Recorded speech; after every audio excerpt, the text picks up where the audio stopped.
Hey everyone, we are in the bleak southern part of Shivering Isles.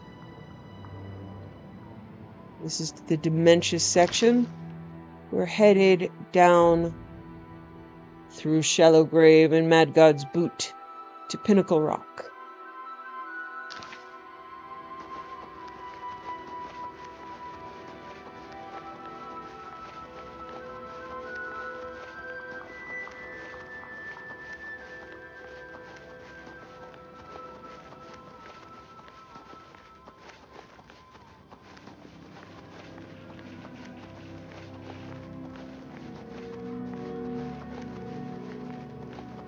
Backwash Camp. Ugh.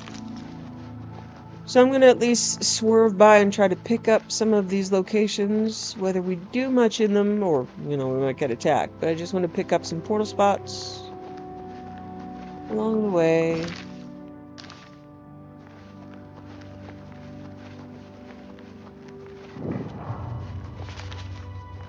Backwash Camp. Ugh. Nasty.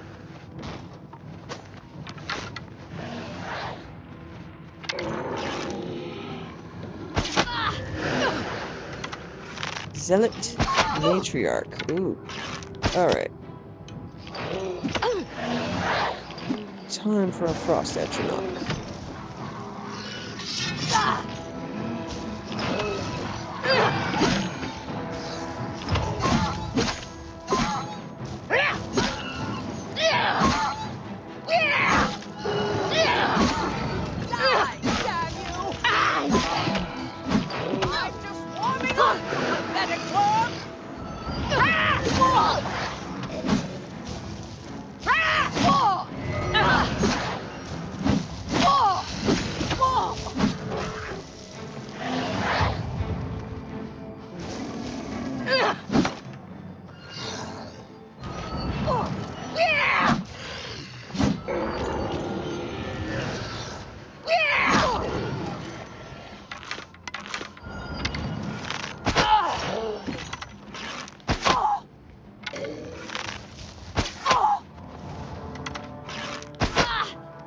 Yeah, she heals.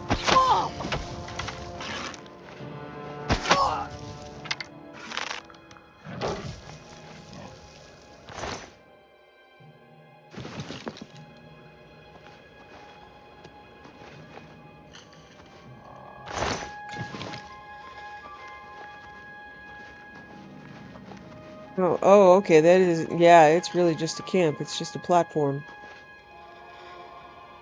Alright. Okay, also, this might be a good place for the guy in, the city to come sleep. There are no walls. Keep that in mind.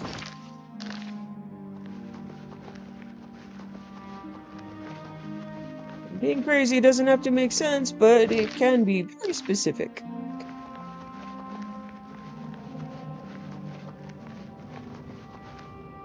Okay, and up, I want to go to Vitharn.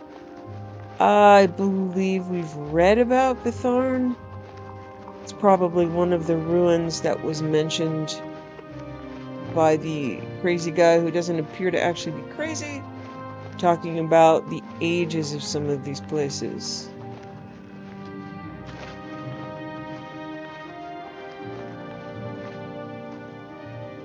Wow, are those chains on the window?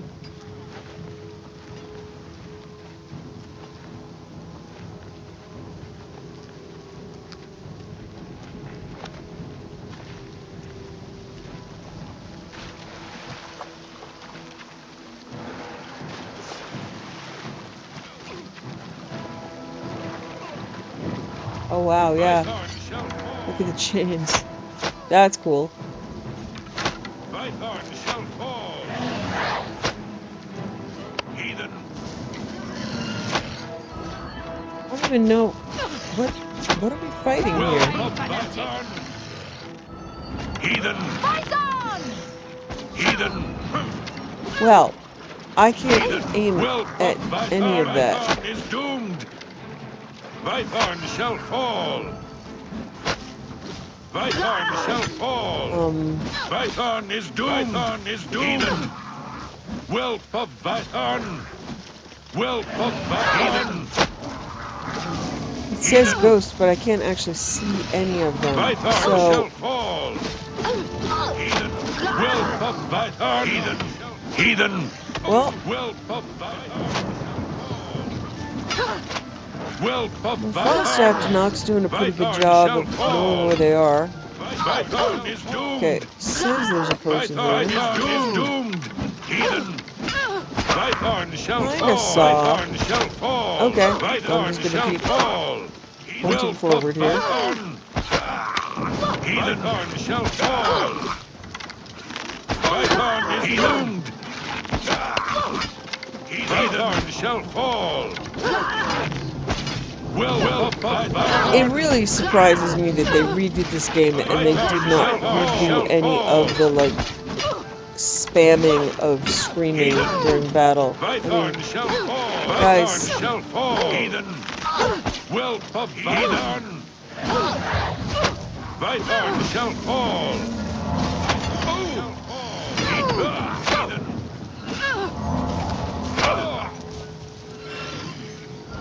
Vythorn shall fall.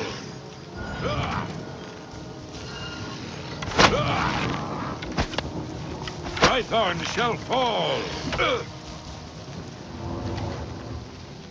yeah, when you can't see anything, it does make the combat a little bit difficult. That is very cool.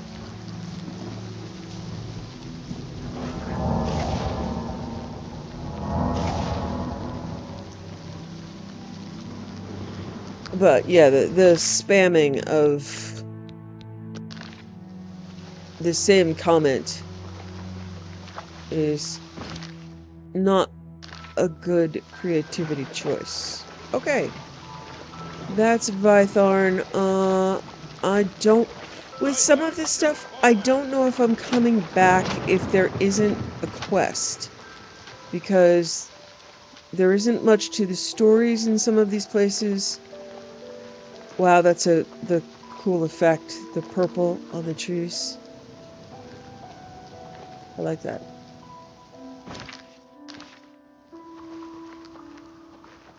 Look at the water. That is cool. It's an invisible grummet. Oh, no, it's a hulking scalon. Look. Oh, I'm still healing myself. Okay. Sorry. Alright.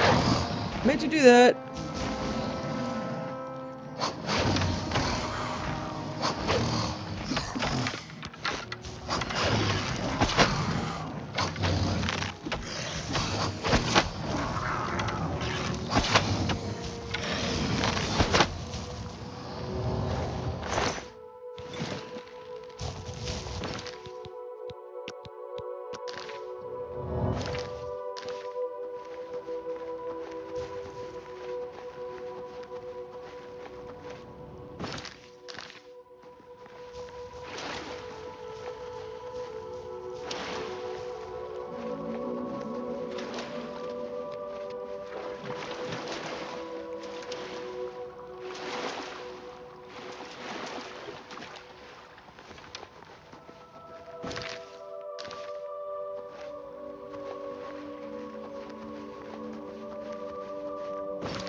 Oh, this map is so hard. It says I'm on the road.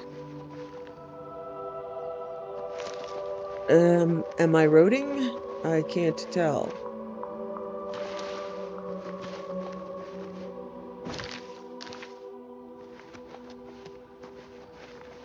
Okay, where is road? Alright, I don't actually know where the road is. It says I'm on it.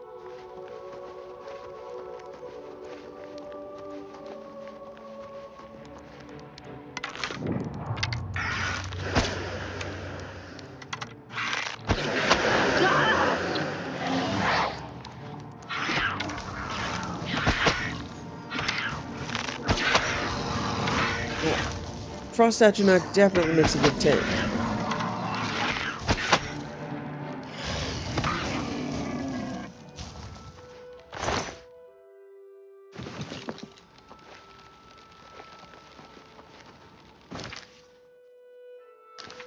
Okay.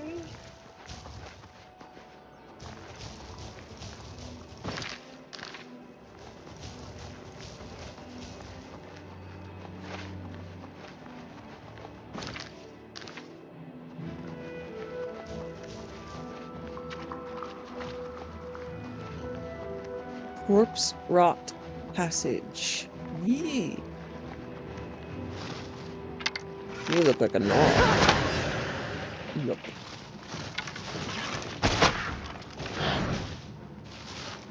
I am currently silenced. Ow, I don't want to be silenced.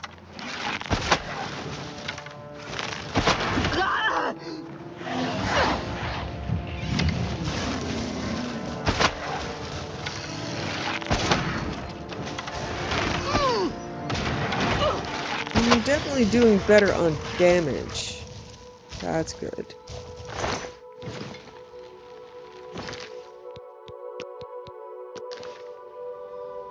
I do remember in the original, I mean, you could get your ass kicked by a wolf on the road.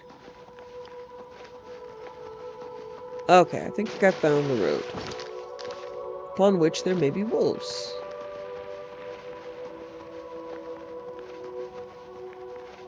Alright. Yikes. There's Grumite eggs. Corpse Rot Passage. Okay.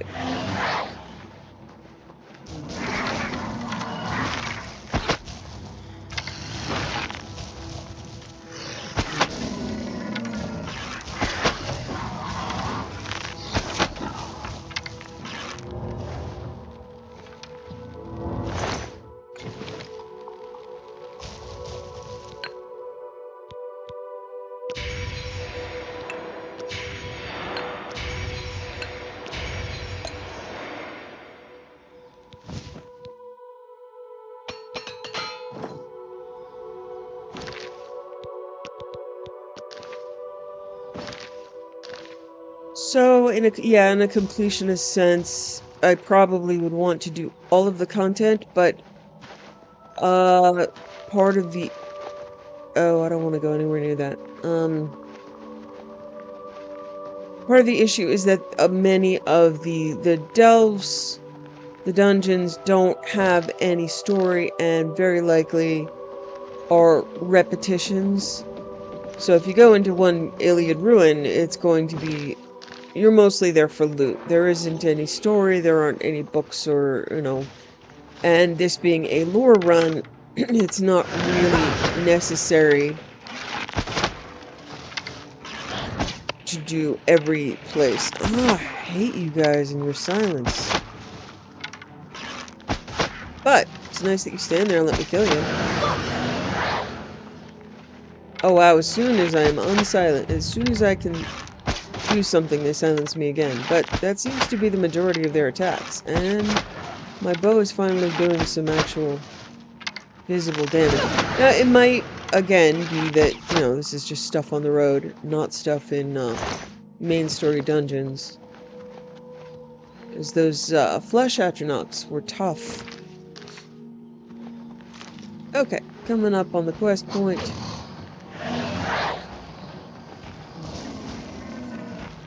I still see you.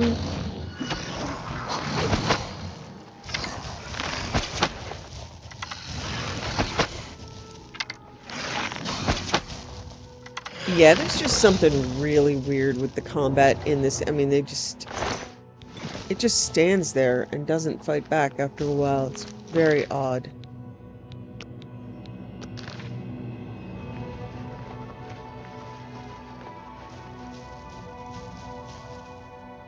Okay. I'm gonna be organized about this time. Conjuration mastery increased. Through steady practice, you've discovered more creatures to summon from the plains of Oblivion. You're now an expert in conjuration magic and can cast expert-level conjuration spells.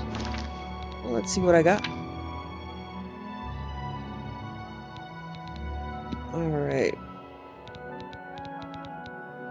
So...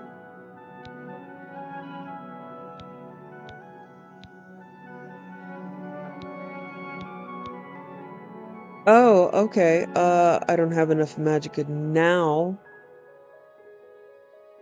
Spider Daedra, Skeletal Champion, Daedroth. The Frost Atronach lasts the longest. I know the Faded Wraith just made a terrible noise. Okay, for now, we're just gonna stick with the Frost Atronach. Still leaves me with a little bit of magicka.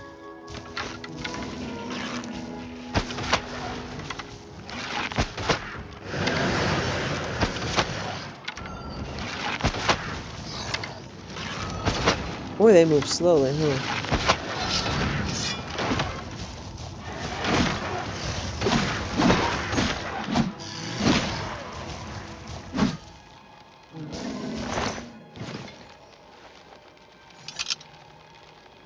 Yeah, I think I'm gonna stick with the Frost Atronach. They're versatile. They last the longest. What was that? Something moved. Oh. Hey, guys.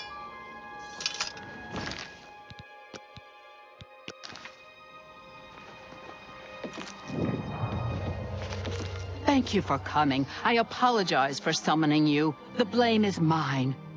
We've lost control of Pinnacle Rock. Syl let them in. We had no idea she would turn on us. They captured our commander, Dylora, and have her imprisoned somewhere inside. Our first priority must be rescuing her.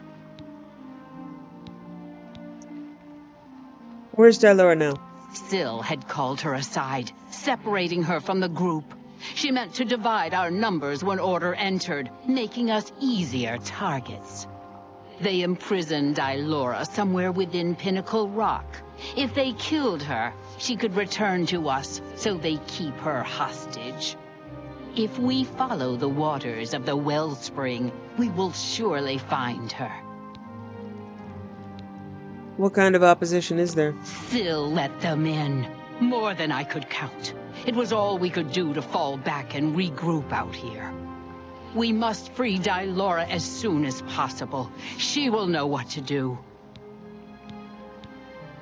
Let's go. Forgive me for saying so, Your Grace, but I find taking orders from the Duchess of Mania to be unsettling.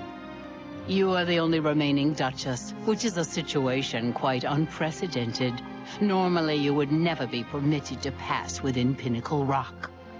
Given the need for swift action, the normal customs shall need to be overlooked for now. We shall be right behind you, Your Grace. I order you not to scream Eta Maskin every 5 seconds. But I know you're not gonna listen to me.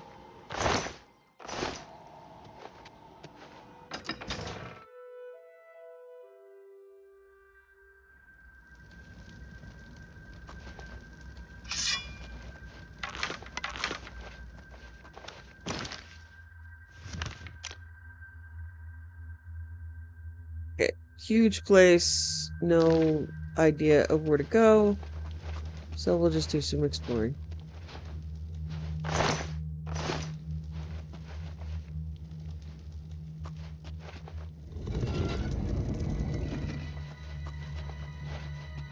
So if you... What's that? Oh wow, that's a priest. Okay, so we're gonna have a ton of knights. Pinnacle Rock is Mazkin! Madness always for the mad god! Yeah, more of this. Mazkin! For Sheogorath!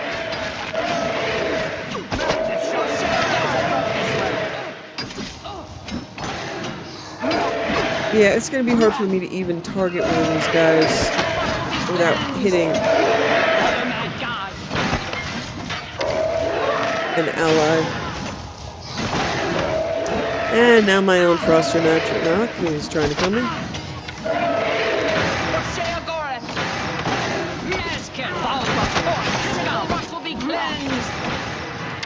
Mazkin!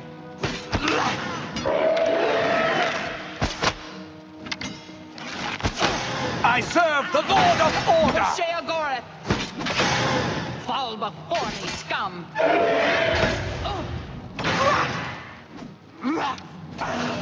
Yeah, it's almost better just to let my frost statue knock and then handle it. Otherwise, I'm just killing my own guys. What a shame.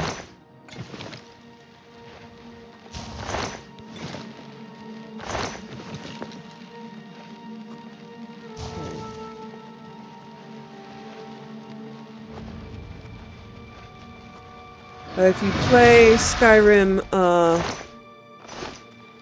Saints and Seducers Extended Cut, they have brought back Théoden,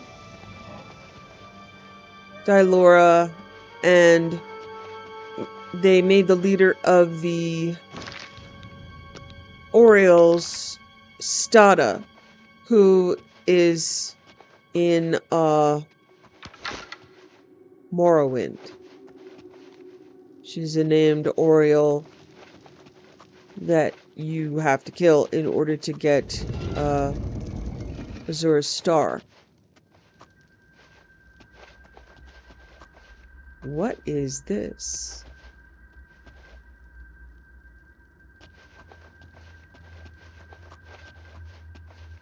Oh, that's wild. That's cool.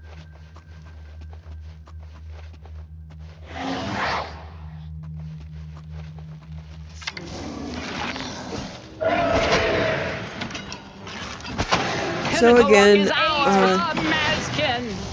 backing into a corner and trying to get him on the butt without someone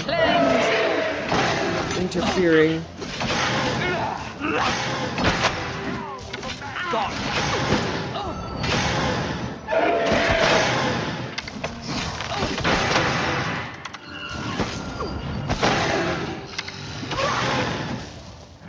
The Mad God is no match for my Lord Sheogorath.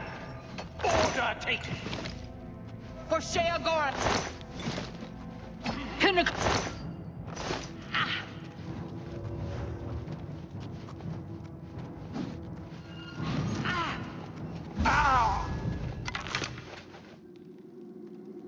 Okay, so I've lost all of my Dark Seducers except for one. That's not good. Yeah, they just look like normal people.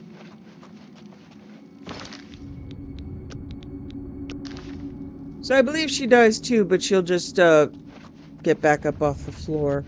At least there will be less screaming, Aton Maskin, and good lord, for the Mad God. I believe this is why people here are crazy. You hear that shit all day long.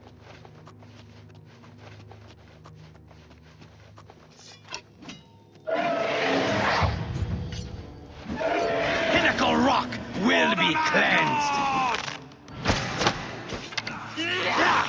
For Sheogorath! For the Mad God.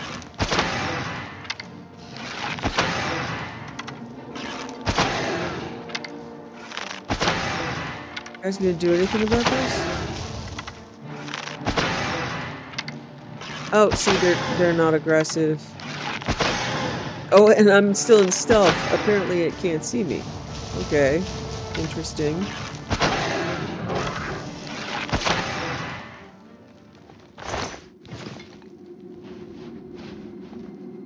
Okay. I picked up a... Okay. We are all that are left. The others were struck down by order. How did this happen? I know we are but lowly males, but we are at your service. Shall we follow you into battle? Follow me. As you command. Come with me. Let's all get killed together, my friends.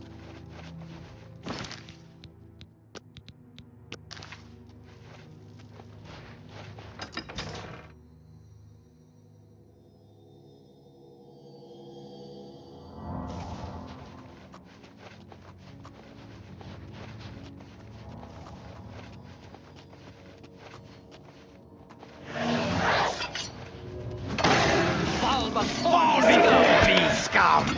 Ata Maskan! For Pinnacle Rock will be cleansed!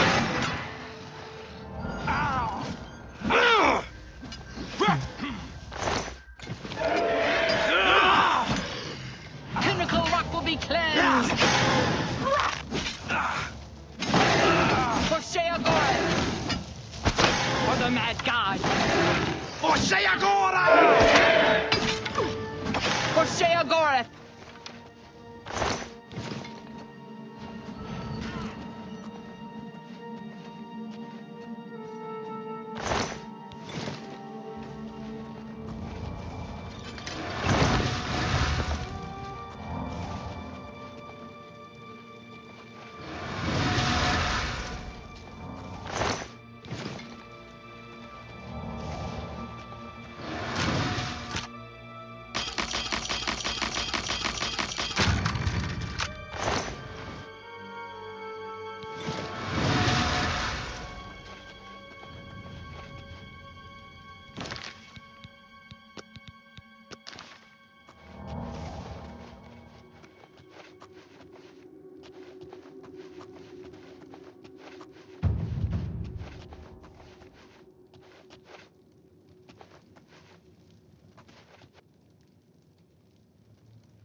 Okay, so I want to get to the place behind this door, but it is locked. It's opened elsewhere, so I'm gonna have to go around. Sometimes there's something right next to it that opens it, but not now. Okay. Alright.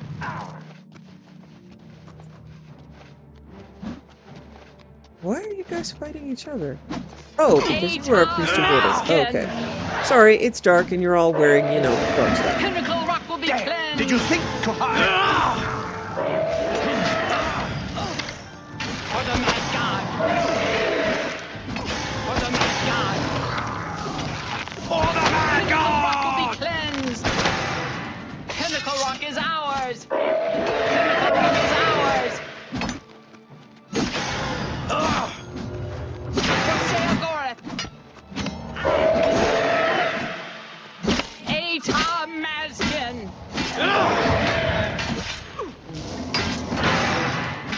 Mazcan! Pinnacle Rock will be cleansed! Oh!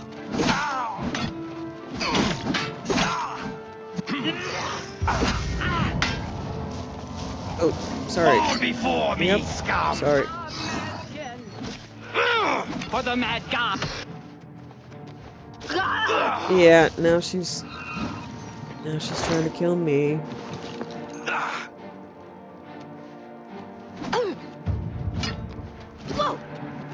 We're just gonna try to outrun this.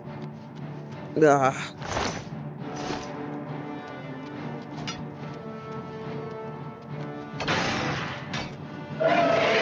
For Sheogorath! Okay, she's unconscious, which may mean when she gets up, she forgot that she was trying to kill me. Fall before me, scum! For the mad god! Mazcan! Fall before me, scum! Mazcan! Okay, I'm gonna have to use a console command to stop that.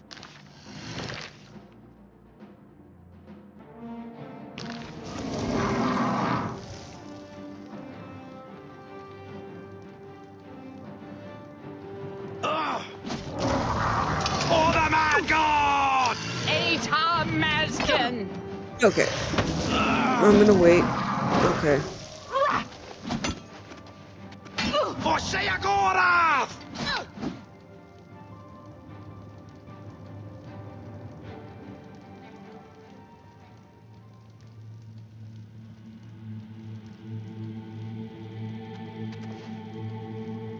Okay, yeah, that's unfortunate. They really didn't bother to fix any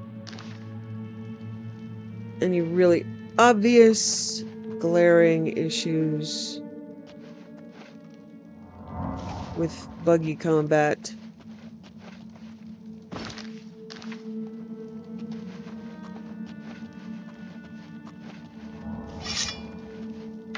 So it really does make followers just, yeah, I don't know how to open this gate.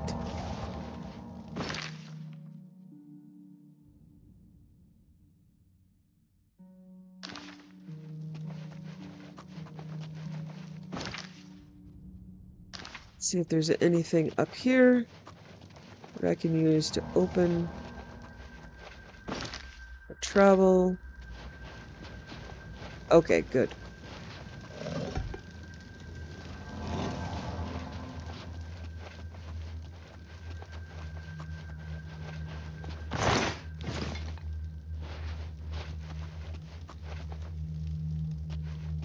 See if that door opened.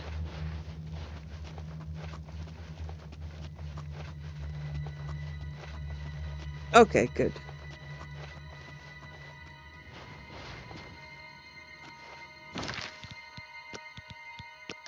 Probably should have taken the option to ask to leave them behind, but I think... What's your name? Alea? Adeo? We'll follow you.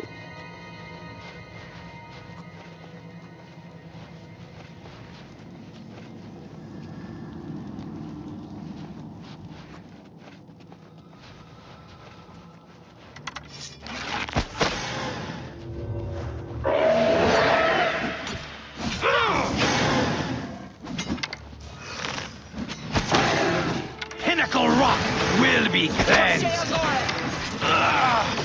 Pinnacle Rock is ours!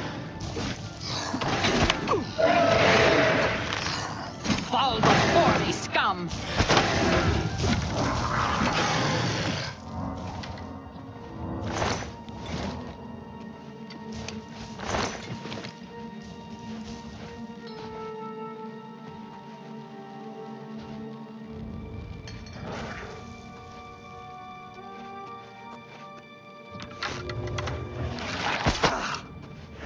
For Sheogorath!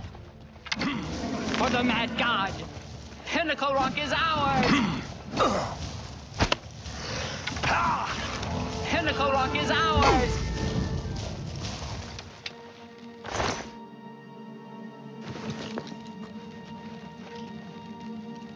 Yeah, I don't know what that is, or if it's just, you know, straight crazy. Flowing through the veins of the place.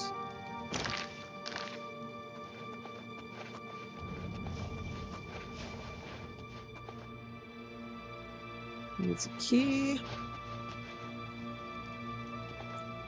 I really like that. That's very cool.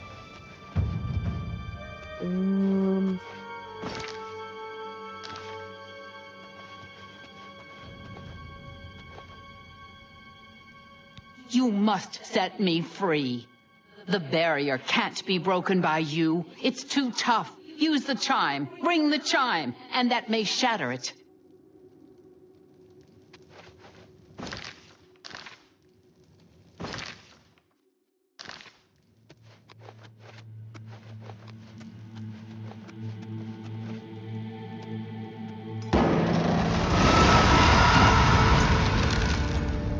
That's cool. You have my thanks for freeing me, but just who are you? I'm the Duchess of Mania. My lady, I am sorry. I did not realize. Where is Syl? Have you seen her? That traitorous coward. What happened here? Syl, the snake. She showed up, asked for a contingent of guards, said there was trouble at the palace and that we were needed. We were so focused on organizing quickly that by the time we realized she'd let order in herself, it was too late. We were split up and picked off. But it doesn't matter anymore. The only thing that matters now is the wellspring. We must reach it at once. What wellspring? What do you mean? The wellspring of the Mazkin. It's what links us to this realm, where we return to the world from the waters of Oblivion. If Syl helps Order sever that link, My kind will be annihilated. The realm will be lost to us. We must get to the wellspring and stop them. I will follow your lead. The wellspring is at the heart of Pinnacle Rock. Follow the waters to reach it. I am yours to command, your grace. We must prevail. Okay. I will try not to kill you, ladies.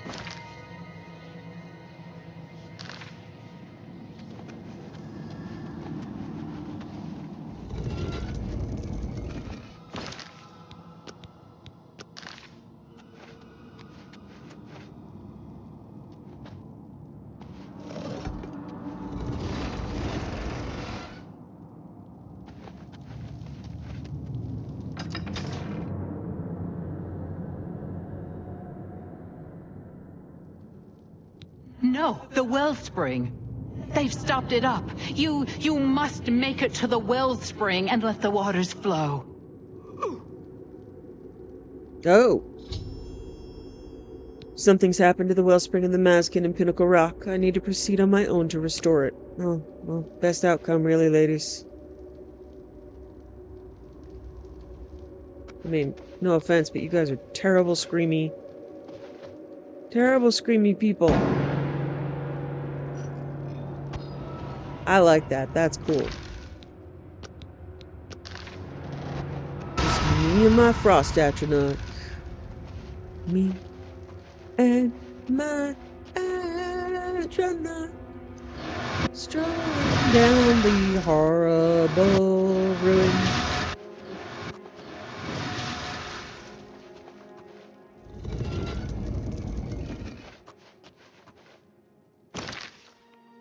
No idea where I'm going. Absolutely none. Okay.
Okay, so the water is now not water.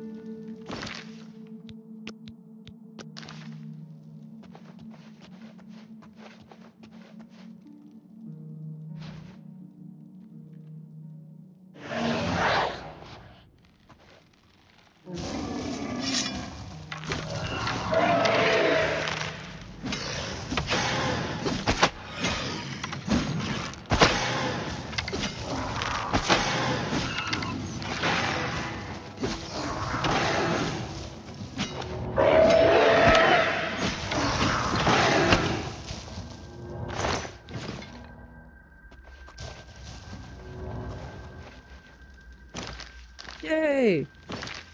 I made it!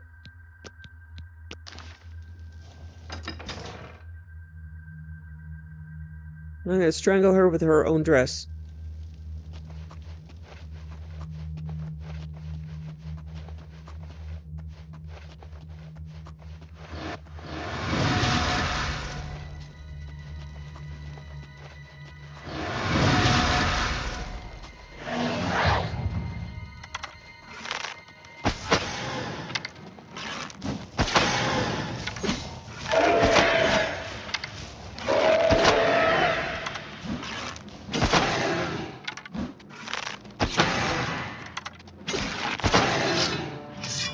Madness always yields to the march of order. The Grey March is upon you, fool!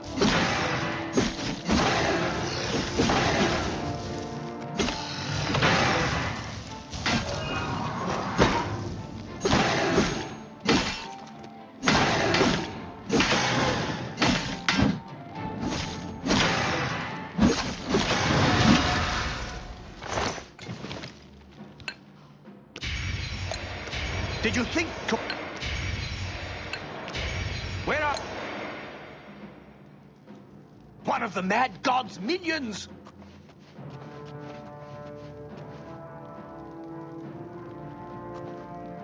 Hey, they're not wrong.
Scary. Cool and scary.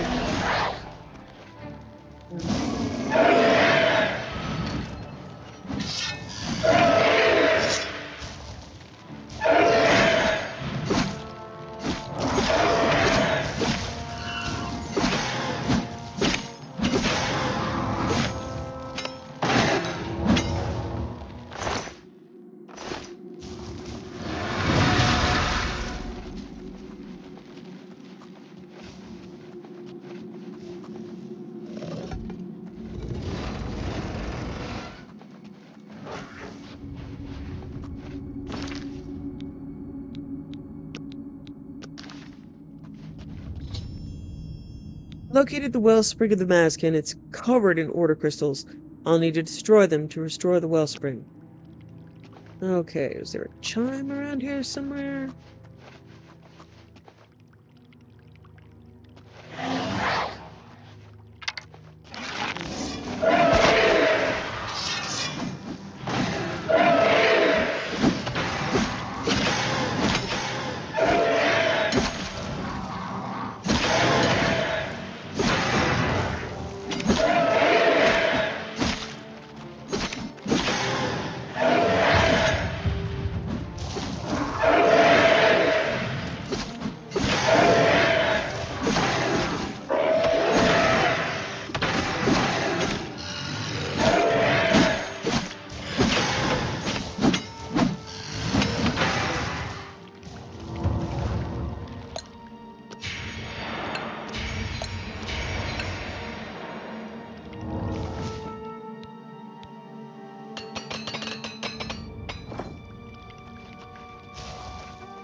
Yeah, that's, this is not the way.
Ah!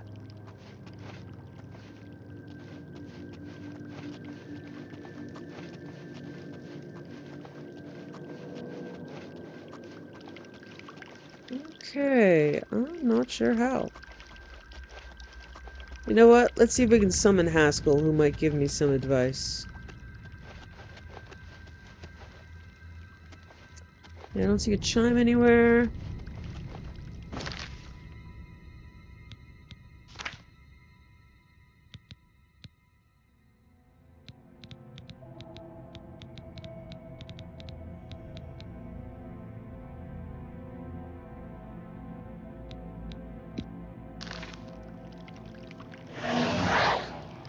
Yes, is there something you require? Wellspring of the Maskin. Your Grace has noted the chimes around the wellspring, I assume. If one chime is insufficient, perhaps all 4 chimes may be enough. If they all ring at the same time, that may shatter the crystals that have polluted the wellspring. Thank you. My work is never done. No, I didn't see them. Oh, there they are. Thank you. 1,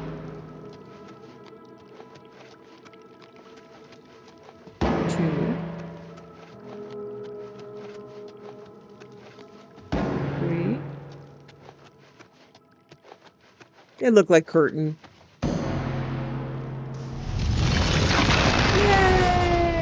Yay! The Wellspring of the Maskin has been restored. I need to speak with Dylora. Well, that was cool. That was fast. I am yours to command, Your Grace.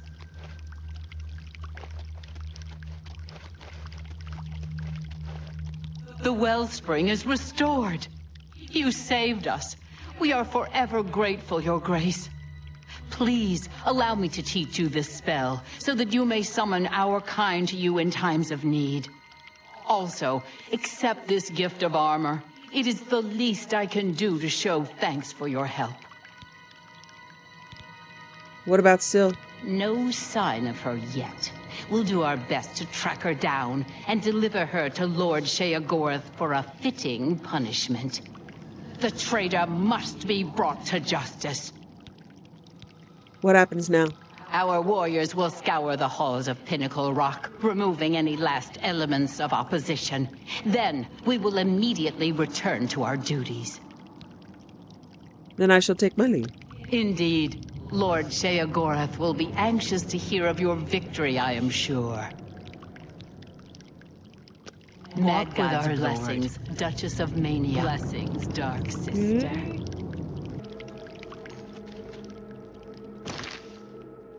Okay, we are gonna head back. Sorry, Chimes. I thought you were Wall. Thank you, Haskill.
It's still bleak, but it's got a little bit of color in the day. A little bit.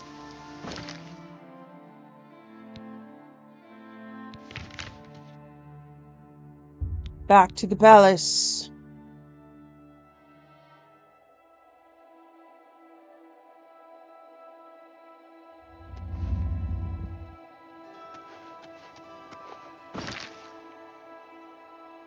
Yeah, this says symbols of office. I'm not sure what that means. Oh, that's my active quest. Now that I've secured the stronghold of the Dark Seducers, I should speak to Sheogorath, the better next step.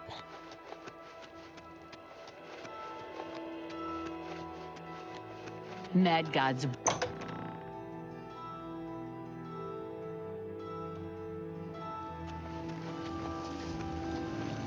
Thank you for your help, Haskill. Always a pleasure. Time. Time is an artificial construct. An arbitrary system based on the idea that events occur in a linear direction at all times. Always forward, never back. Is the concept of time correct? Is time relevant? It matters not, one way or another. I fear that our time has run out, as I feared it would. My plan has failed. The Grey March is upon us, and I must go. I thought we had more time. I thought we had a chance. My plan has failed, and we were so close. But we haven't failed. Optimism! How adorable. I love it. Even at the end, you make me laugh. I'm lying. That wasn't funny at all. No matter. Soon you and everyone else will be dead, and I will be left a mad god, ruler of a dead realm again. What happens now? What happens is what always has happened, what always will happen. I crumble, I fade, the realm dies, and you with it. Flee while you can, mortal. When we next meet, I will not know you, and I will slay you like the others. What can I do? I had intended to give you my staff, the symbol of my office. But life is gone from it, as it goes from me. It is now dead wood, a useless twig. With the staff, there was hope. But now, hope is dead. I am dead. The realm. The realm is dead! Sheogorath is dead!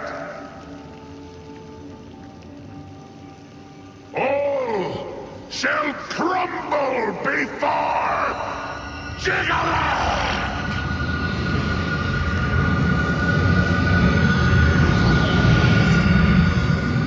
Always a pleasure. Sheogorath has vanished before we can complete the plan to stop the forces of order. Perhaps Haskill will know what steps we should take.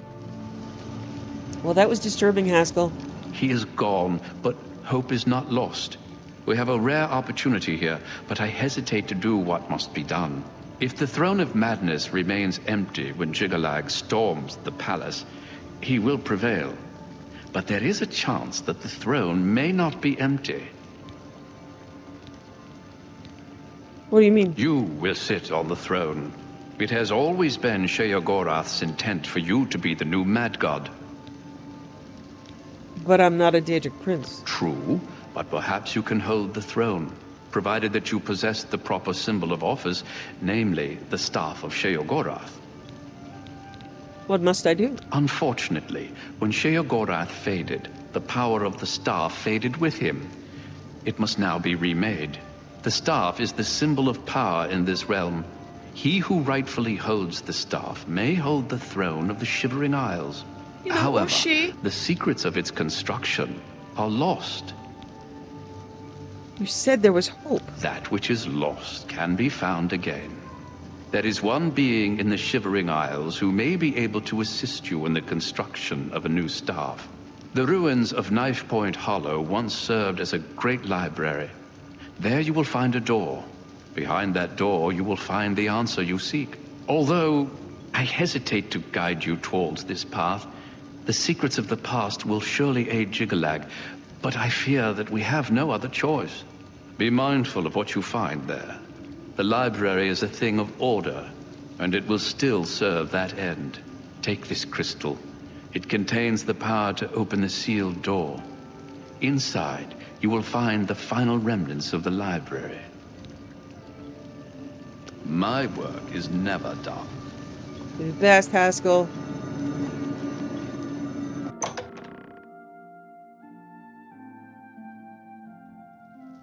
Yes? I understand. Welcome to the House of Mania.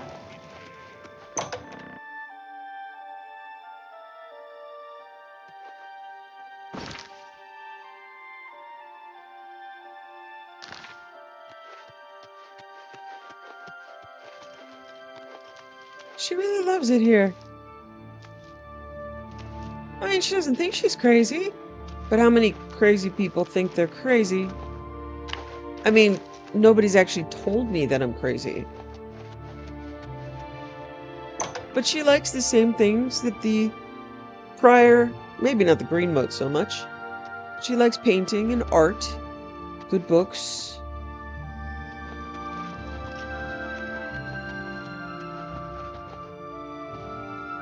Let's read a few of them. It has this magnificent glowy library.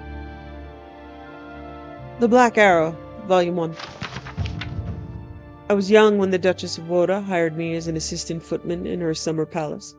My experience with the ways of the titled aristocracy was very limited before that day. There were wealthy merchants, traders, diplomats, and officials who had large operations in Eldenroot and ostentatious palaces for entertaining, but my relatives were all far from those social circles. There was no family business for me to enter when I reached adulthood, but my cousin heard that an estate far from the city required servants.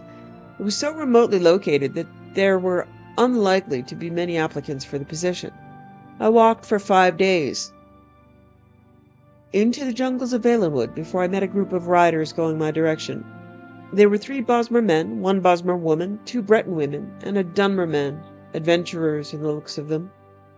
"Are you going to Maliva?" asked Perlissa, one of the Breton women, after we had made our introductions. "I don't know what that is," I replied. "I'm seeking a domestic position with the Duchess of Woda." "We'll take you to her gate," said the Dunmer, Misin Akin, pulling me up to his horse. "But you would be wise not to tell her Grace, that students from Maliva escorted you, not unless you don't really want the position in her service." Akin explained himself as we rode on. Maliva was the closest village to the Duchess's estate, where a great and renowned archer had retired after a long life of military service. His name was Hyomaste, and though he was retired, he had begun to accept students who wished to learn the art of the bow. In time, when word spread of the great teacher, more and more students arrived to learn from the master. The Breton women had come down all the way from the western reach of High Rock. Aiken himself had journeyed across the continent from his home near the great volcano in Morrowind. He showed me the ebony arrows he had brought back from his homeland. I'd never seen anything so black. From what we heard, said Capel, one of the Bosmer men, the Duchess is an imperial whose family has been here even before the Empire was formed, so you might think she was accustomed to the common people of Valenwood. Nothing could be further from the truth. She despises the village and the school most of all. I suppose she wants to control all the traffic in her jungle, laughed Perlissa. I accepted the information with gratitude, and found myself dreading more and more my first meeting with the intolerant Duchess. My first sight of the palace through the trees did nothing to assuage my fears. It was nothing like any building I had ever seen in Valenwood. A vast edifice of stone and iron, with jagged rows of battlements like the jaws of a great beast. Most of the trees near the palace had been hewn away long ago. I can only imagine the scandal that it must have caused, and what fear the Bosmer peasants must have had of the Duchess of Woda to have allowed it. In their stead was a wide, grey-green moat circling in a ring around the palace, so it seemed to be on a perfect, if artificial, island. I'd seen such sights in tapestries from High Rock and the Imperial Province, but never in my homeland. There'll be a guard at the gate, so we'll leave you here, said Aiken, stopping his horse on the road. It'd be best for you if you weren't damned by association with us. I thanked my companions and wished them good luck with their schooling. They rode on, and I followed on foot. In a few minutes' time I was at the front gate, which I noticed was linked to tall and ornate railings to keep the compound secure, and the gatekeeper understood that I was there to inquire about a domestic position. He allowed me past and signaled to another guard across the open lawn to extend the drawbridge and allow me to cross the moat. There was one last security measure, the front door, an iron monstrosity with the Woda coat of arms across the top, reinforced by more strips of iron, and a single golden keyhole. The man standing guard unlocked the door and gave me passage into the huge, gloomy, grey-stone palace. Her Grace greeted me in her drawing room. She was thin and wrinkled like a reptile, cloaked in a simple red gown. It was obvious that she never smiled. Our interview consisted of a single question. Do you know anything about being a junior footman in the employment of an imperial noblewoman? Her voice was like ancient leather. No, Your Grace. Good. No servant ever understands what needs to be done, and I particularly dislike who think they do. You're engaged. Life at the palace was joyless, but the position of junior footman was very undemanding. I had nothing to do on most days except to stay out of the Duchess's sight. At such times I usually walked 2 miles down the road to Maliva. In some ways there was nothing special or unusual about the village. There were thousands of identical places in Valenwood, but on the hillside nearby was Master Hyomaste's archery academy, and I would often take my luncheon and watch the practice. Melissa and Aiken would sometimes meet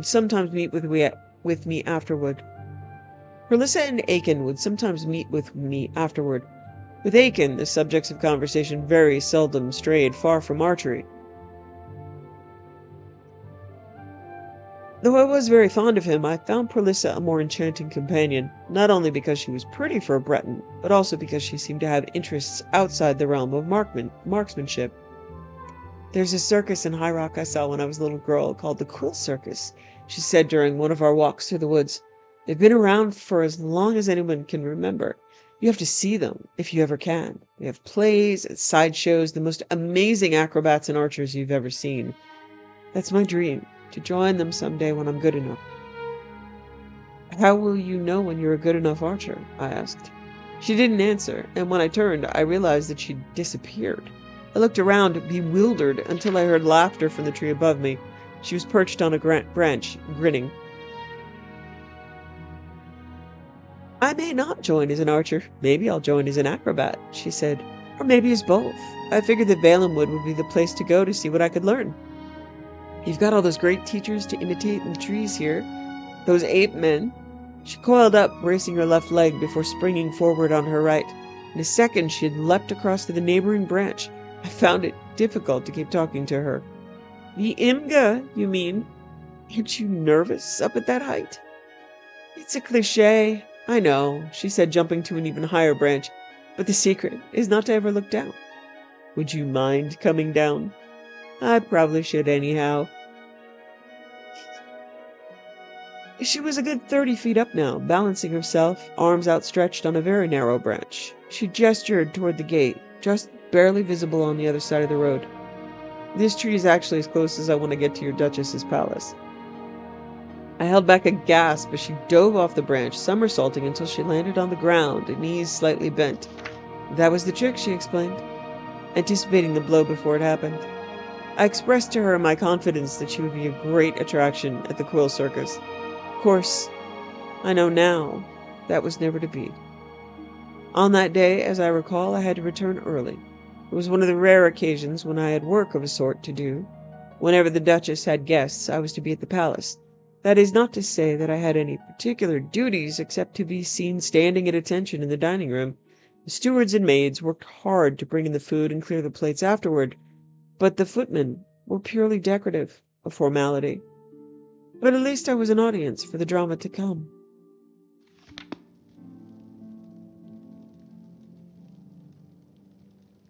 I can't tell which book is glowing.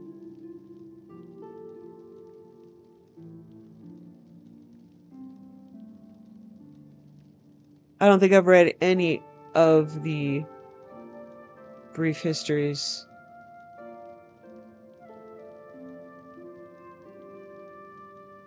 Okay, there's a bunch of these. 16 Accords of Madness, Volume 12.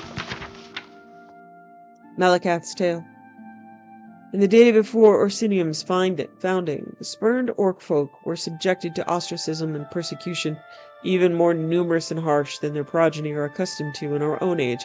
So it was that many champions of the Orsimer traveled, enforcing what borders they could for the proliferation of their own people.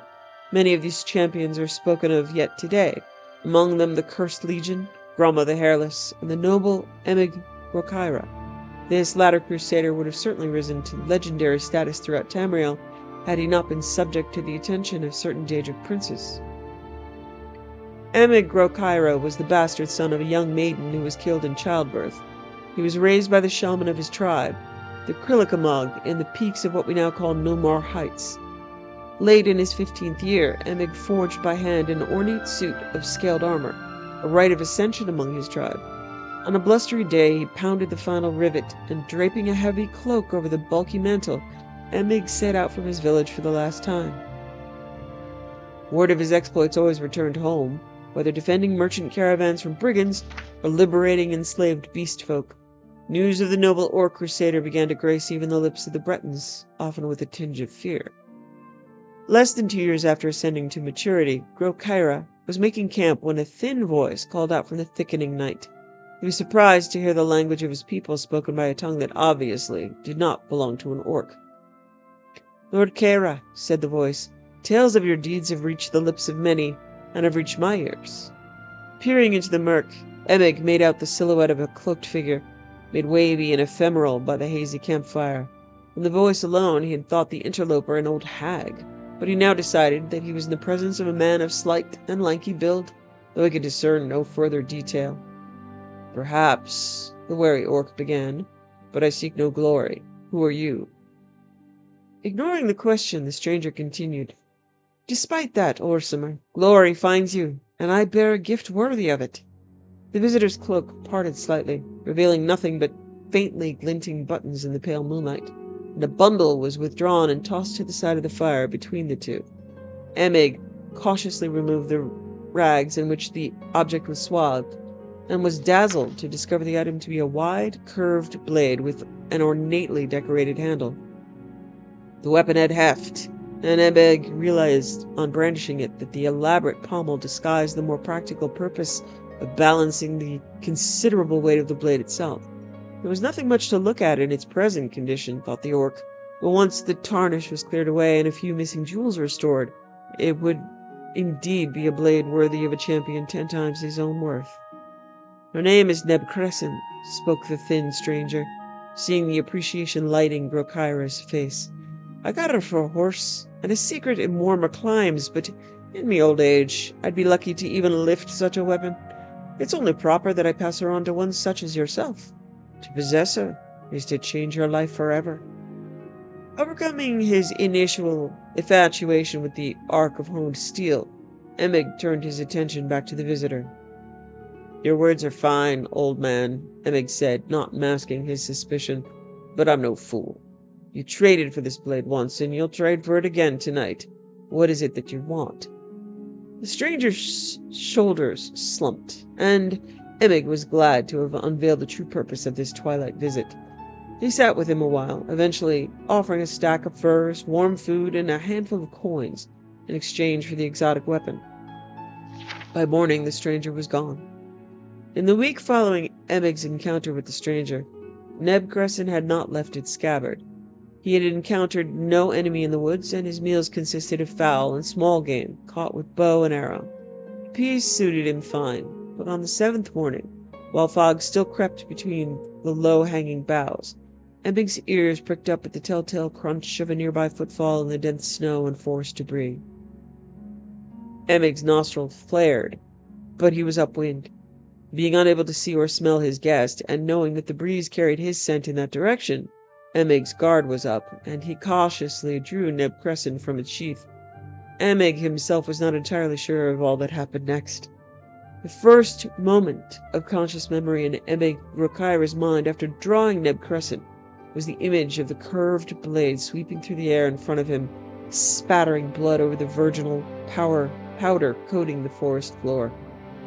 Second memory was a feeling of frenzied bloodlust creeping over him, but it was then that he saw for his first time his victim, an orc woman, perhaps a few years younger than himself, her body a canvas of grisly wounds, enough to kill a strong man 10 times over. Emig's disgust overwhelmed the madness that had overtaken him. With all his will enlisted, he released Neb Crescent from his grip and let the blade sail. With a discordant ringing, it spun through the air and was buried in a snowdrift. Emig fled the scene in shame, horror, drawing the cloak of his hood up to hide him from the judging eyes of the rising sun. The scene where Emig Grokaira had murdered one of his own kind was a macabre one. Below the neck, the body was flayed and mutilated almost beyond recognition, but the untouched face was frozen in a permanent expression of abject terror. It was here that Sheogorath performed certain rites that summoned Malakath, and the 2 Jaedric lords held court in the presence of the disfigured corpse. "Why, show me this mad god," began Malakath once he recovered from his initial wordless outrage. "Do you take such pleasure in watching me grieve the murder of my children?" His guttural voice rumbled, and the patron of the Orsimer looked upon his counterpart with accusing eyes. "By birth she was yours, brother outcast," began Sheogorath, solemn in aspect and demeanor. "But she was a daughter of mine by her own habits. My mourning here is no less than your own, my outrage no less great." "I am not so sure," grumbled Malakath, "but rest assured that vengeance for this crime is mine to reap. I expect no contest from you. Stand aside." As the fearsome prince began to push past him, Lord Sheogorath spoke again. "I have no intention of standing between you and vengeance. In fact, I mean to help you. I have servants in this wilderness, and can tell you just where to find our mutual foe. I ask only that you use a weapon of my choosing. Wound the criminal with my blade, and banish him to my plane, where I can exact my own punishment. The rights of honor killing here belong to you." With that, Malakath agreed, took the wide blade from Sheogorath, and was gone. Malakath materialized in the path of the murderer, the cloaked figure obscured through a blizzard haze. Bellowing a curse so foul as to wilt the surrounding trees, the blade was drawn, and Malakath crossed the distance more quickly than a wild fox.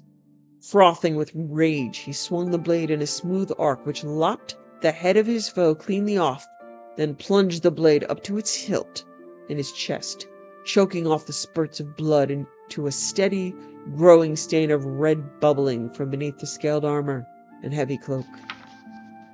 Panting from the unexpected immediacy and fury of his own kill, Malakath rested on a knee as the body before him collapsed heavily backward, and the head landed roughly upon a broad, flat stone. The next sound broke the silence like a bolt.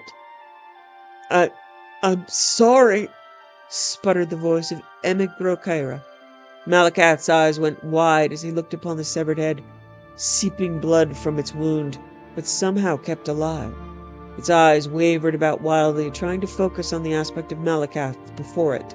The once proud eyes of the champion were choked with tears of grief, pain, and confused recognition. To his horror, Malakath recognized only now that the man he had killed was not only one of his Orsimer children, but very literally a son he had blessed an orc maiden with years before. For achingly long moments the two looked upon each other, despondent and shocked. Then, silent as oiled steel, Sheogorath strode into the clearing. He hefted Emigrokaira's disembodied head and bundled it into a small grey sack. Sheogorath reclaimed Nebkaresin from the corpse and turned to walk away. Malakath began to stand, but knelt again, knowing he had irreversibly damned his own offspring to the realm of Sheogorath. He mourned his failure as the sound of his son's hoarse pleas faded into the frozen horizon.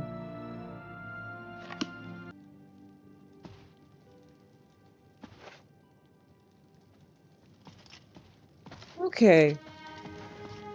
I'm gonna level up. Maybe do some painting for this wonderful blank canvas all set out for me. Have a nap. And then we shall go see what we shall see about becoming the Mad God. Thank you for joining me.